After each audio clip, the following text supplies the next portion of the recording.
अस्सलाम वालेकुम। वीडियो का एंड तक लाजमी देखिए। चैनल को सब्सक्राइब नहीं किया है तो जल्दी से सब्सक्राइब कर लें, बेल आइकन को प्रेस करें।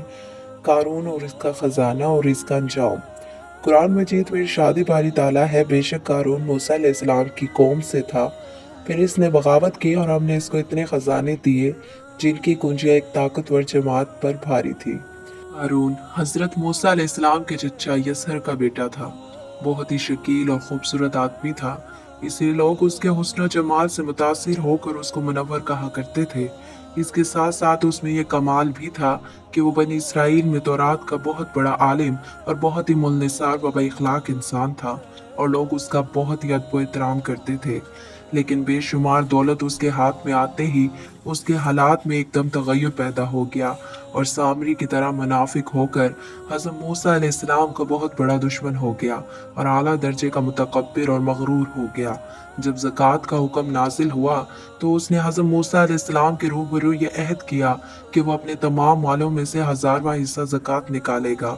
मगर जब उसने मालों का हिसाब लगाया तो एक बहुत बड़ी रकम ज़कात की निकली।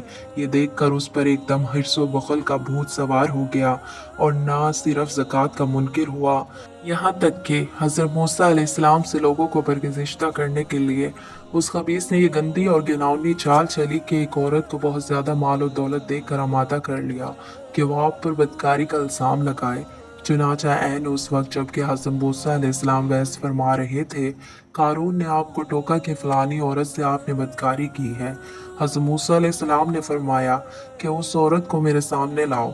चुनाचा वो औरत बुलाई गई तो हज़रत मूसा अलैहिस्सलाम ने फरमाया कि ए औरत, उस अल्लाह की कसम जिसने बनी इसराइल के लिए दरबार को फाड़ दिया और आफियत और सलामती के साथ दरिया के पार कराकर फिरौन से निजात दी, सच सच कह दे कि वाक़या क्या है। हज़रत मूसा अलैहिस्सलाम फिर आपने बचपन से फरमाया कि जो कारून का साथी हो वो कारून के साथ ठहरा रहे और जो मेरा साथी हो वो कारून से जुदा हो जाए। अच्छा, दो खबीसों के सिवा तमाम बनी इसराइल कारून से अलग हो गए। फिर हज़रत मूसा अलैहिस्सलाम ने ज़मीन को हुक्म दिया कि ए ज़मीन तो इसको पकड़ ले, तो कारून एकदम घुटनों तक ज़मीन में धंस गया। फिर आपने दोबारा ज़मीन से यही फरमाया तो वो कमर तक ज़मीन में धंस गया। ये देखकर कारून रोने और बिलबिलाने लगा और कुर्बत और रिश्तेदारी को वास्ता देने लगा, मगर आपने कोई इल्तफात ना फरमाई, यहाँ तक कि वो बिल्कुल ज़मीन में धंस गया। दो मनहूस आदमी जो कारून के साथी हुए थे लोगों से कहने लगे कि हज़रत मूसा अलैहिस्सलाम ने कारून को इसलिए धंसा दिया है ताकि कारून के मकान और इसके खजानों पर खुद कब्जा कर ले। तो आपने अल्लाह ताला से दुआ मांगी कि कारून का मकान और खजाना भी जमीन में धंस जाए। चुनाचा कारून का मकान जो सोने का बना हुआ था और इसका सारा खजाना सभी जमीन में धंस गया। इसको कुरान की जुबान से सुनिए। अल्लाह ताला का इरशाद है कि हमने कारून को इतने खजाने दिए थे कि उन खजानों की कुंजियाँ एक मजबूत और ताकतवर जमात पर मुश्किल उठा सकती थी।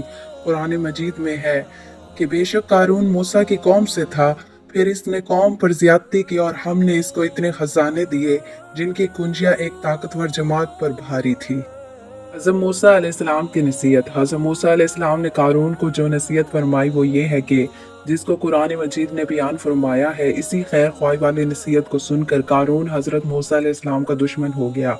गौर कीजिए कि कितनी मुखलिसाना और किस कदर प्यारी नसीहत है जो हज़रत मूसा अलैहिस्सलाम के साथ साथ सारी कौम कारून को सुनाती रही कि जब इससे इसकी कौम ने कहा उतारो नहीं, बेशक अल्लाह उतरने वालों को पसंद नहीं करता, और जो माल तुझे अल्लाह ने दिया है इसके ज़रिए आखिरत का घर तलब कर और दुनिया से अपना हिस्सा ना भूल और एहसान कर जैसा अल्लाह ने तुझ पर एहसान किया, और ज़मीन में फसाद न कर, बेशक अल्लाह फसादियों को पसंद नहीं करता। कारून ज़मीन में धंस गया। कारून ने अपने माल के घमंड में इस मुखलिसाना नसीहत को ठुकरा दिया और खूब बनसवर कर तकब्बुर और गरूर से इतराता हुआ कौम के सामने आया और हज़रत मूसा अलैहिस्सलाम की बदगोई रिसाई करने लगा।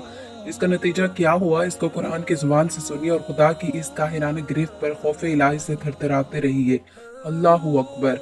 तो हमने इसे इस और इसके घर को ज़मीन में धंसा दिया तो इसके पास कोई जमात ना थी जो अल्लाह के मुकाबले में इसकी मदद करती और ना वो खुद अपनी मदद कर सका। इस इबरतनाक वाक़ये से हमें ये दर्स हिदायत मिलता है कि अगर अल्लाह ताला माल और दौलत अता फरमाए तो इस फ़र्ज़ को लाजिम जाने कि अपने अमवाल की ज़कात अदा करते रहिए और हरगिज़ अपने माल और दौलत पर गरूर और घमंड करके ना इतराएं, क्योंकि अल्लाह ताला ही दौलत देता है और जब वो चाहता है तो पल भर में दौलत छीन भी लेता है।